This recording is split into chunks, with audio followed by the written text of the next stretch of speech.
You know when the hardest decisions are made? When a person must choose between their career and their morals. The story I'm going to tell you now will shock you, and you'll learn why a man refused the opportunity to perform in front of 15 million viewers. Because he was told to hide his black bandmates. And this has no other name, just discrimination. Have you ever thought what you would do in such a situation? Would you choose your career or your principles? 1975, London. Bob Marley was heading to the biggest opportunity of his life. He would perform on BBC for the first time on British television. With his band, the Wailers, and additional musicians. 7 people, all black, all with dreadlock hair. They entered the studio. They had arrived 2 hours early for sound check. They were professional. They were ready. They were excited. And this was their chance. The chance to reach millions of British viewers was waiting for them. But white producer Gerald Whitmore entered the studio. He saw 7 black men setting up instruments. His face turned bright red. He shouted, "Stop! Everyone stop!" The band stopped playing. Bob was tuning his guitar. He looked up.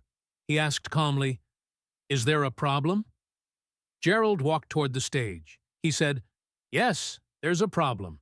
I was told you and maybe 2 people would be coming. Not this many people." Bob said, "This is my band. We perform together." Gerald shook his head. He said, "Not on my show. Choose 2 people. They'll stay with you on camera. The rest will play in the back, where the cameras won't see them." Imagine now! The studio went completely silent. Band members looked at each other, then at Bob. To drummer Carlton Barrett spoke. "You want us to hide like we're something shameful?" Gerald said coldly, "I want to give the audience what they can handle. 7 black men is too much. It'll scare people." My friend, now I'm sure you imagine Bob would never agree to this. Now listen to what Bob did. Bob slowly put down his guitar. He walked to the edge of the stage. He looked Gerald straight in the eyes. He said, "Mr. Whitmore, that's your name, isn't it?"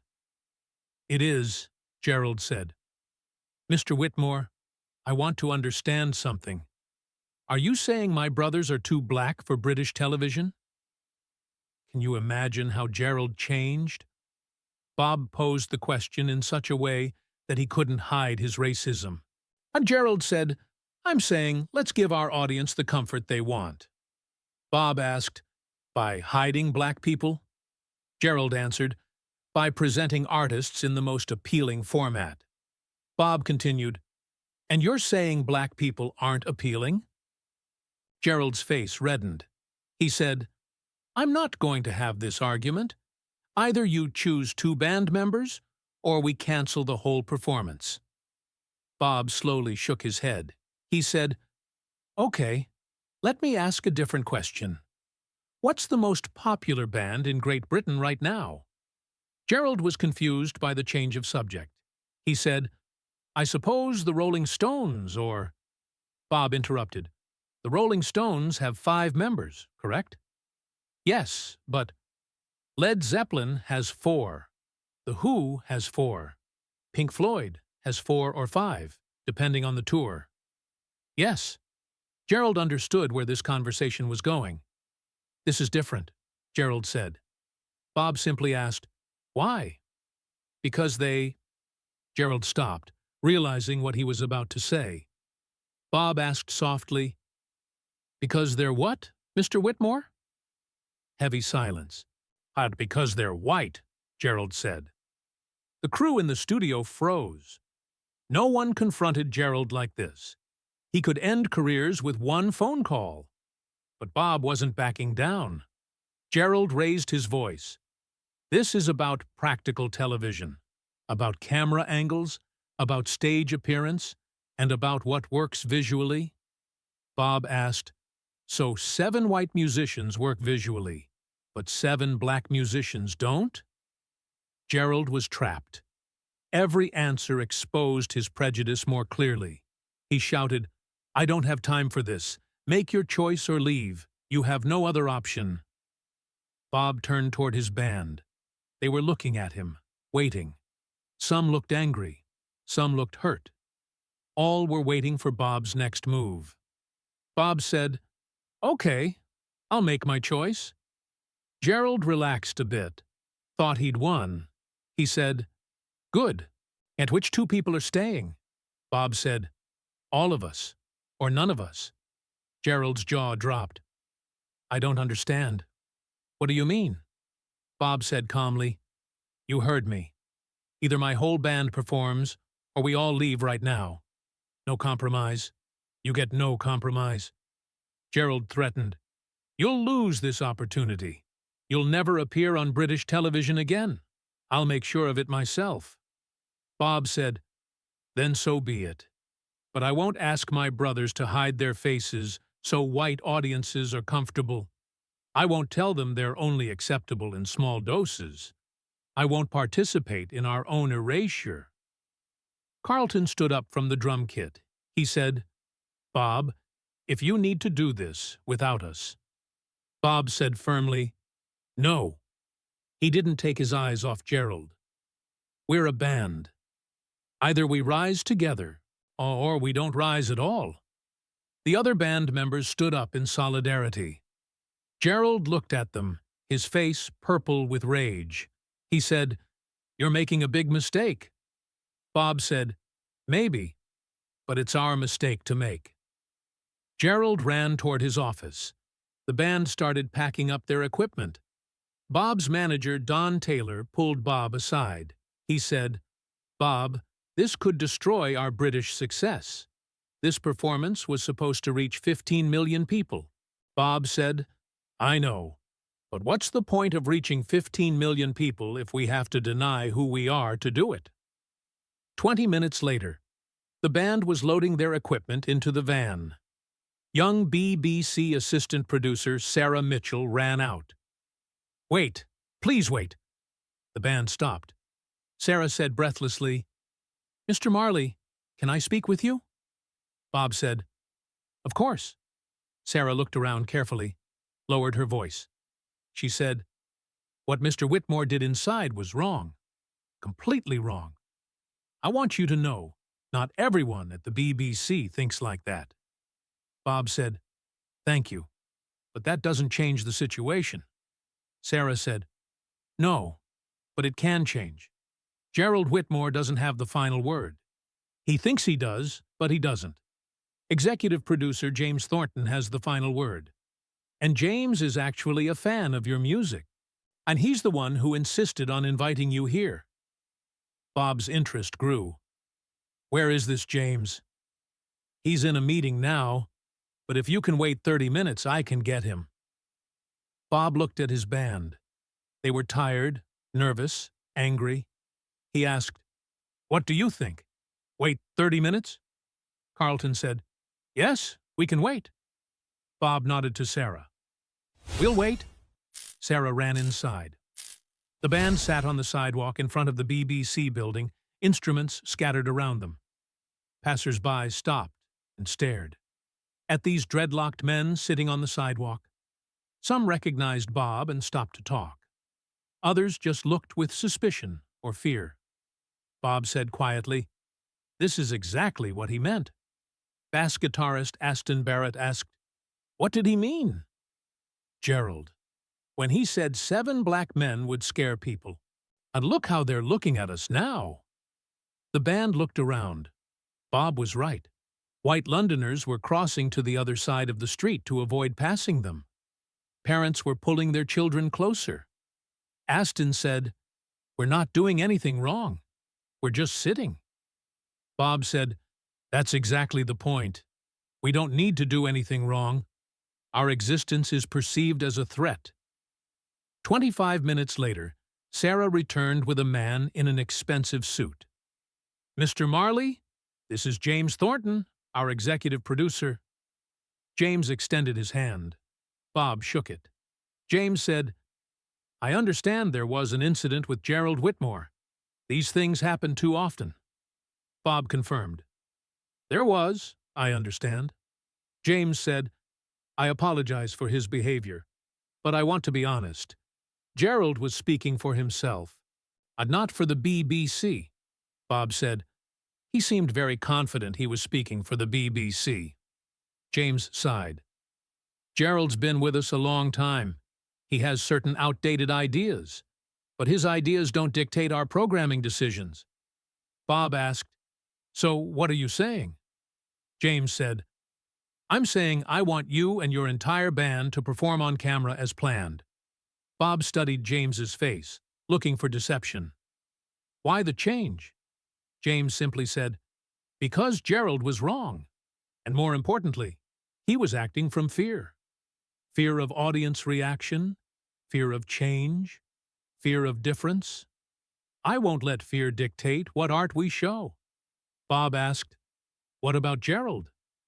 What about him? He threatened to destroy our British career. James smiled bitterly. Gerald no longer has that power, and about 10 minutes ago he was removed from this production. Band members looked at each other in shock. Carlton asked, You fired him? James corrected, Suspended, pending investigation of how many other artists he's discriminated against. But yes, he won't be working on this show. Bob thought quietly for a moment. He said, Mr. Thornton, I appreciate what you're doing, but I need to know something. Are you doing this because it's right, or because you're afraid of the publicity if we leave and talk about racism? It was a fair question. James thought carefully before answering. He said, Honestly? Both. Yes, I'm worried about the optics of a famous black artist leaving because of racism. But more than that, I'm ashamed. Ashamed that someone on my team thought it was acceptable to ask you to hide your band members. I'm ashamed that our institution enabled this thinking. And I'm committed to doing better. Bob looked at his band again. They nodded. He said, Okay, we'll perform, but now I have my conditions. James said, Name them. I want written guarantee that no artist will be asked to reduce their band or hide members based on race. James hesitated. That's a significant policy change. Bob said, It's the right policy. If you really want to do better, prove it and give it in writing. James thought for a long time, then nodded. I'll have legal draft it. It'll take a few hours. Bob said, We can wait. And they waited. The band waited in the BBC cafeteria while lawyers prepared the new anti-discrimination policy. Word spread throughout the building about what had happened. Other BBC employees, many of them people of color who had experienced similar treatment, came to quietly thank Bob. A black cameraman named Winston shook Bob's hand. He said, You just did what we've been trying to do for years. Thank you. An Indian sound engineer named Priya brought them tea. She said, Gerald Whitmore told me I should work in the back, where I belong.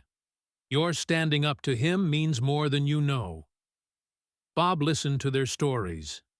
He grew increasingly angry at what he heard. By the time the legal documents were ready, Bob had heard about a dozen discrimination incidents. James returned with the documents. Bob read them carefully. He had his manager check them too, then signed. He asked, This takes effect immediately? James confirmed, It does. And I want you to know we're also starting an internal review of our hiring practices. The stand you took today will create change beyond just this one show. The performance happened that evening. All 7 band members played No Woman, No Cry on camera, with passion and intensity that came from the day's events. When Bob sang, Everything's going to be all right, it sounded like a promise, like a declaration. British viewers watching at home saw something many had never seen. Black musicians, with their dreadlocks, creating beautiful art. Without apology, Without compromise? The phone board lit up, but not with complaints, with calls from people wanting to know more about this band, this music, this message. No Woman, No Cry climbed the charts. The album went gold. Bob Marley became a household name in Britain. But more importantly, the policy Bob demanded became a model.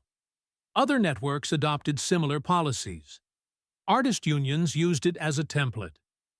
5 years later, in 1980, Bob returned to the BBC for another performance. James Thornton personally welcomed him. He said, "Welcome, Mr. Marley." Bob smiled. "How's that policy working?" James said, "Beautifully. We've had more diverse artists in the last 5 years than in the previous 20. And you know what? Audiences love it." Turns out Gerald was wrong about what people could handle. Bob said, "People can handle truth. It's lies they struggle with." This is what we talk about on the Marley Files, the Untold Stories channel. And because sometimes the biggest changes start with one person saying no. Bob Marley refused 15 million viewers that day. For his principles, for his brothers, for what was right. And in the end, he gained more. Not just in career terms. He changed history. He changed policy. He changed how people think, and he did it perfectly every time. Sometimes the greatest victory is in refusing to compromise. Just like Bob. Until we meet in the next videos, my friend, activate the bell, subscribe, so we can be together again on the next interesting topic.